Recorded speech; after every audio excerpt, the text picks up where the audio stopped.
Bonjour à tous, j'espère que vous allez tous bien. J'étais en déplacement aujourd'hui et mon téléphone en fait m'a averti que j'allais avoir une mise à jour qui devait se faire sur mon téléphone, enfin sur la Tesla. Et donc bon, moi j'attends en fait cette mise à jour avec impatience parce qu'elle est sortie en fait il y a quelques jours, hein, il y a 2-3 jours je dirais. Et j'étais en déplacement toute la semaine, donc je l'ai reçu que ce matin. Et donc j'ai une première surprise, c'est que depuis l'application en fait, donc on voit ici, hein, hop, je sais pas si on va bien voir. Donc j'ai une mise à jour qui est disponible, mise à jour logicielle. Je sais pas si on voit, c'est un petit peu flou, j'ai l'impression. Et donc si je rentre dans mon application Tesla ici, je vais pouvoir faire la mise à jour si je me trompe pas. Voilà, et en fait ce qui est bien c'est que là moi je suis pas encore arrivé chez moi, je suis sur le chemin du retour et je peux faire en fait une mise à jour logicielle à distance. Et ça je le savais pas en fait. Donc je vais pouvoir installer à distance cette mise à jour parce qu'en fait ma voiture est devant chez moi et elle capte le wifi de chez moi en fait. Et donc là si je veux je peux donc lancer la mise à jour à distance. Donc ça je trouve que c'est vraiment top. Et je m'en étais pas rendu compte en fait la dernière fois. Donc là il a lancé compte à rebours. Moi ce que je vais faire, je vais l'annuler. Donc voulez-vous annuler la mise à jour, je vais mettre oui. Pour une bonne raison, c'est parce que je vais vous montrer une petite astuce pour ceux qui font la mise à jour en fait dans la voiture. Donc on se retrouve tout de suite dans la voiture le temps que je rentre chez moi. N'hésitez pas à vous abonner. Je vois qu'il y a de plus en plus de personnes qui commentent dans mes vidéos et qui sont contents du travail que je fais. Donc n'hésitez pas, je continue à faire des vidéos intéressantes pour vous. Et n'hésitez pas surtout à me dire si vous avez des vidéos sur lesquelles vous voulez que je m'attarde. Et moi ça me fait plaisir de faire des vidéos sur des sujets qui vous intéressent. Voilà, donc n'hésitez pas à vous abonner et mettez des pouces en l'air. On se retrouve tout de suite.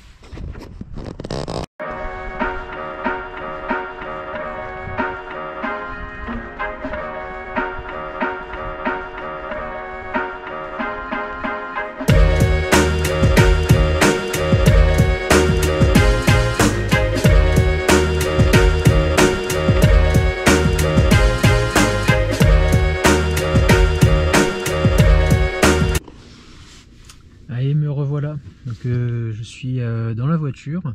Comme je vous ai dit, ça fait 5 jours. Je suis parti en déplacement lundi. Et là, on est vendredi soir. Donc j'ai une première bonne surprise, c'est que on est passé donc de 380 km d'autonomie à 372. Donc en 5 jours, j'ai perdu 2% de batterie. Donc ce que je trouve vraiment raisonnable, hein. Parce qu'en plus il fait pas très chaud, il n'a pas fait très chaud ces jours-ci, et donc en regardant une fois par jour on va dire l'autonomie, hein, par curiosité, finalement la voiture est bien en veille et ne consomme pas tant de batterie que ça pendant que elle ne bouge pas. Donc je pense que partir en vacances et laisser la voiture pendant 1 ou 2 semaines sans bouger, c'est pas un problème si jamais on doit prendre l'avion par exemple. Par contre effectivement faut pas arriver comment dire, arriver à l'aéroport avec une batterie quasiment déchargée, parce que du coup on sait jamais, vaut mieux prévoir. Voilà, donc moi ce que je voulais vous montrer là, c'était comment faire la mise à jour, parce que la voiture m'indique que je peux faire la nouvelle mise à jour. Donc c'est la mise à jour 2021.36, je crois que c'est la 5, quelque chose comme ça. Et donc cette mise à jour, on va découvrir ce qu'elle comprend. Notamment des choses que j'avais souhaité dans une précédente vidéo. Et ça arrive enfin, donc tant mieux, hein. Tesla s'est rendu compte qu'il fallait rajouter aussi des choses, et ils l'ont fait. Donc on va regarder tout ça de plus près sur l'écran. Donc pour faire la mise à jour, hein, on va sur la voiture ici, en bas là, on voit mon doigt. Et ensuite on voit ici software. Donc en allant sur software, ici il va m'indiquer que une mise à jour logicielle est prévue. Donc c'est ici la 2021.36.5.5. Et donc là, pour faire la mise à jour, il suffit de cliquer là-dessus et de cliquer sur Install Now, installer maintenant. Donc il précise que ça va prendre 25 minutes et qu'il ne faut pas se déplacer avec la voiture. Donc je fais ça, il lance le compte à rebours. Donc là il y a une petite astuce pour pas avoir à attendre. En fait, il suffit de tapoter sur le compte à rebours là, comme ça. Voilà. Et du coup on n'a pas besoin d'attendre les 2 minutes. Et elle fait sa mise à jour.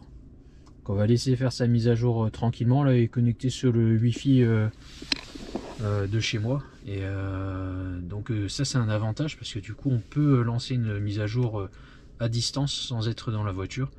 Et donc là, contrairement à ce que je vais faire, moi c'est je vais devoir attendre à peu près 25 minutes pour faire la mise à jour. Et si on le fait à distance, ça nous évite d'attendre dans la voiture ou laisser faire la mise à jour.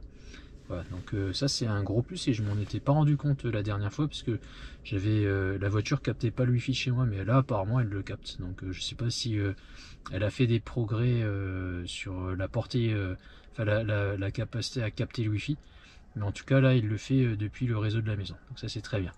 Donc on va laisser faire et puis on se revoit tout de suite. À tout de suite. Et voilà, la mise à jour est faite. Donc on voit bien ici la dernière version, la 2021.36.5.5. Hop, en cliquant ici, on va voir en fait les nouveautés. Et bon, le temps qu'il arrive à charger, je sais pas combien de temps ça va prendre. Voilà. On voit ici qu'il y a donc des améliorations sur les téléphones et donc qui permettent de faire le contrôle de la charge à distance avec la possibilité aussi de paramétrer en fait l'heure de départ. En même temps, il y a une autre mise à jour que j'avais pas vue, c'est celle-ci. Et donc ici, en fait, pour le froid, ils vont modifier en fait qu'on appelle ça, les essuie-glaces. Donc la vitesse de l'essuie-glace va être modifiée en fonction de la vitesse de la voiture. Donc ça, c'est un truc qui aurait dû, je pense, être de série dès le début. Et bon, au moins pour Tesla, ça a le mérite d'exister et d'améliorer la voiture au fur et à mesure. Mais bon, je pense que ça c'était une fonction vraiment basique qui aurait dû être incluse dès le début. D'où beaucoup d'utilisateurs qui sont pas forcément contents des essuie-glaces. Parce que ils font un peu ce qu'ils veulent, ils essuient quand ils veulent. Voilà. Là j'ai ma voiture donc qui est en charge. Et on voit actuellement donc bon, rien de spécial, il charge là 16 ampères. Alors c'est un petit peu lent, on voit ici 17 km pour 1 heure. Ah bah voilà, c'est remonté à 25, et donc ce qui est plus conforme à ce que j'ai habituellement. Et donc on va regarder là sur mon téléphone. Donc là sur mon téléphone on voit en effet que on charge ici à 16 ampères.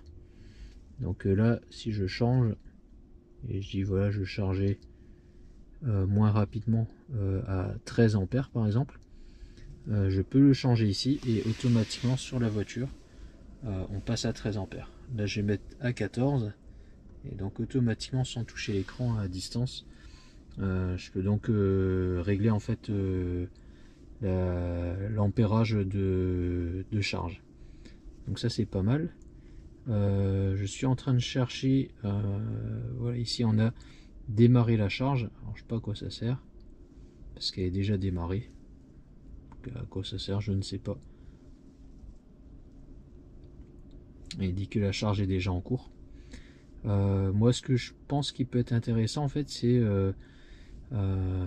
avant de partir en fait faire un préchauffage de la batterie à distance. Et donc on pourra charger préchauffer la batterie à distance avant de prendre la voiture, surtout par ces temps froids, parce que souvent quand on récupère la voiture la batterie est froide et donc il n'y a quasiment pas de régénération de la batterie avec le freinage, donc ça c'est un petit peu dommage. Donc il y a des petites choses qui sont bien, et ça c'était une amélioration que j'attendais vraiment, parce que comme vous savez, j'ai un chargeur spécifique qui peut te charger jusqu'à 16 ampères, contrairement à l'UMC qui charge jusqu'à 13. Et donc à distance, je vais pouvoir le contrôler si jamais j'oublie par exemple de le passer à 16 pour X raison. Là je pourrais le contrôler à distance. Donc ça c'est un bon point. Voilà, autre nouvelle fonctionnalité, ici on voit planifier, et donc on voit que le véhicule se chargera pendant les heures creuses pour un préconditionnement à une certaine heure. Et donc ici dans ce menu je vais pouvoir donc choisir de rentrer une heure de départ. Donc bon, là j'ai mis une heure de départ à minuit, et je vais pouvoir préconditionner donc toute la semaine ou les jours de la semaine uniquement, hein, pour les personnes qui vont travailler du lundi au vendredi, etc. Et on a la possibilité ici de faire la charge en heure creuse. Et donc on va pouvoir définir en fait le moment des heures creuses, en fait, enfin, définir les heures creuses. Et donc ce menu permet de faire tous ces réglages là. Le gros intérêt ici, c'est pouvoir donc préconditionner la batterie, donc de manière à ce qu'elle soit à la température optimale quand on va démarrer la voiture. Et sinon il y a ici, vous voyez, hein, soit départ soit recharge. Et dans recharge, ici on va pouvoir faire une charge programmée à partir de telle heure. Et donc le chargement du véhicule se fera pendant les heures creuses avec un préconditionnement qu'on pourra définir sur l'écran juste avant. Voilà, ça c'est les nouveautés, encore une autre nouveauté. Voilà pour cette vidéo. Un petit truc que je vous montre, que j'ai découvert là rapidement. En fait ici vous voyez, on a en rentrant dans ce menu diverses fonctionnalités qu'on peut modifier. Et donc ici on a un téléphone, et vous voyez en fait, ah pardon, hop, je me suis trompé. Voilà, on voit que c'est un vieux téléphone en fait, et en cliquant dessus, en laissant appuyer, c'est plus écrit call, c'est écrit ahoy hoy. Donc c'est un tout petit truc, ça sert à rien du tout, mais une petite fonctionnalité cachée qui sert à rien. Voilà, c'est tout. Je vous dis à bientôt, et puis prochaine vidéo. J'hésite entre plusieurs vidéos, une avec mon vélo sur le toit, une avec l'activation des haut-parleurs. Donc je vais voir laquelle j'aurai plus de temps de faire. Et puis en plus, ah ouais, je vous ai pas montré. Donc ça fait plus d'un mois que j'ai la voiture, et du coup maintenant j'ai plus le premium. Et donc sans avoir le premium, du coup j'ai plus la carte. Tout à l'heure je m'en suis rendu compte en démarrant la voiture. Et par contre moi ce qui m'intéressait, c'est de savoir si j'avais quand même Spotify. Et donc Spotify, a priori je dois plus l'avoir, je pense. On va regarder hein, si c'est de la musique encore.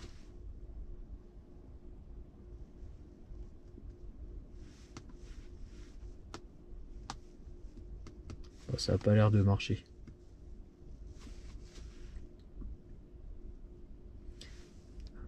Ah, je viens de voir le message là. Il faut être connecté en Wi-Fi pour pouvoir avoir Spotify. On va l'activer avec le téléphone. Hop.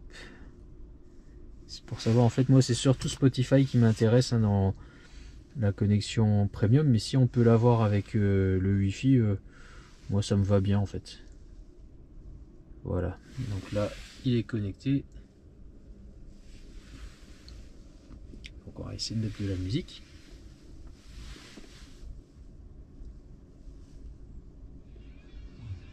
Et c'est magique, il y a la musique. Donc bon, je pense que je vais pas forcément mettre 10 € par mois. Moi j'ai ma petite musique et en fait finalement les 10 € ça va surtout être pour la carte. Donc cette fameuse carte hop, où il y aura plus comment dire, l'environnement. Là c'est une carte en fait classique hein, Mais bon, pour 10 € par mois, j'utilise pas tant que ça la voiture, c'est pour faire les trajets du quotidien.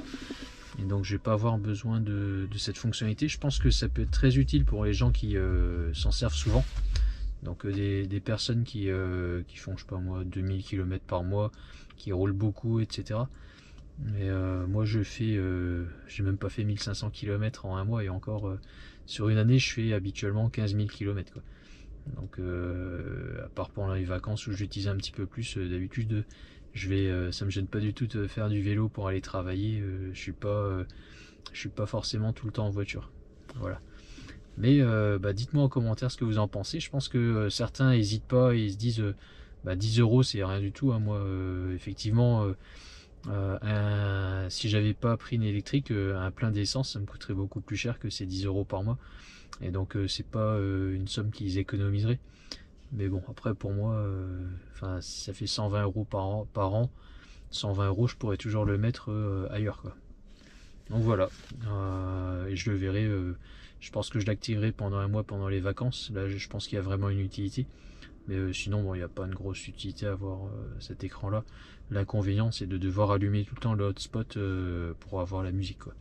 Et je vais voir, je sais que ça existe, des applis qui permettent de se connecter automatiquement en hotspot, enfin qui allument l'hotspot automatiquement dès qu'on rentre dans la voiture par exemple. Donc je vais regarder, ce sera peut-être aussi l'objet d'une vidéo. S'il y a des gens qui sont intéressés, faites-moi signe. Voilà, à très bientôt. Cette fois c'est vraiment la dernière, et puis peut-être à demain ou après-demain. Au revoir.